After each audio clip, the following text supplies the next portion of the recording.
கோவை மாவட்டம் பேரூரில் பிரசித்தி பெற்ற பச்சை நாயகி உடனமர் பட்டீஸ்வரசாமி கோவில் உள்ளது. மேலை சிதம்பரம் என அழைக்கப்படும் இந்த கோவிலில் கும்பாபிஷேகம் நடத்த முடிவு செய்யப்பட்டு பல்வேறு திருப்பணிகள் நடந்தது. ராஜகோபுரம், விமான கோபுரங்கள் உட்பட அனைத்து பகுதிகளிலும் வர்ணம் பூசப்பட்டு தற்போது கோவில் புதுப்பொலிவுடன் காட்சியளிக்கிறது. திருப்பணிகள் முடிவடைந்த தொடர்ந்து வருகிற 10ஆம் தேதி கோவிலில் கும்பாபிஷேகம் நடக்கிறது. இதற்கான கும்பாபிஷேக விழா தொடங்கி நடந்து வருகிறது. இன்று காலை பிள்ளையார் வழிபாடு, புனித தீர்த்தங்கள் மற்றும் அக்னி அழைத்து வருதல் நிகழ்ச்சிகள் நடந்தது. மாலை 4:35 மணிக்கு முதற்காலைய வேள்வி பூஜை தொடங்குகிறது. 8ஆம் தேதி காலை 8:45 மணிக்கு 2ஆம் கால வேள்வி, 108 மூலிகை பொருட்கள் ஆகுதி. மாலை 5 மணிக்கு 3ஆம் கால வேள்வி, மலர் போற்றுதல் நிகழ்ச்சிகளும் நடக்கின்றன.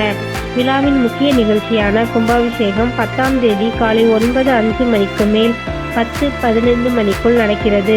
அன்று காலை 5:45 மணிக்கு 6ஆம் கால வேள்வி பூஜையும், காலை 9:50 மணிக்கு ராஜகோபுரம், அனைத்து விமானங்கள் மற்றும் திருச்சுற்று தெய்வங்கள், திருக்குட நன்னீராட்டு பெருஞ்சாந்தி பெருவிழாவும், 10:05 மணிக்கு பட்டி பெருமாள், பச்சை நாயகி அம்மன், நடராஜ பெருமான், தண்டபாணி ஆகிய மூலமூர்த்திகள், திருக்குட நன்னீராட்டு பெருஞ்சாந்தி பெருவிழாவும் நடக்கிறது. கும்பாபிஷேக விழாவில் அமைச்சர்கள் பி. கே. சேகர் பாபு, செந்தில் பாலாஜி உள்ளிட்டோர் பங்கேற்கிறார்கள். விழாவையொட்டி பக்தர்களுக்கு தேவையான குடிநீர், கழிப்பறை உள்ளிட்ட அடிப்படை வசதிகள் செய்யப்பட்டுள்ளது. கோவையில் இருந்து பேரூருக்கு சிறப்பு பஸ்களும் இயக்கப்படுகிறது. பலத்த போலீஸ் பாதுகாப்பும் போடப்பட உள்ளது. மேலும் தகவலை அறிய தமிழ் மீடியா 360 சேனலை லைக் அண்ட் ஷேர் பண்ணுங்க.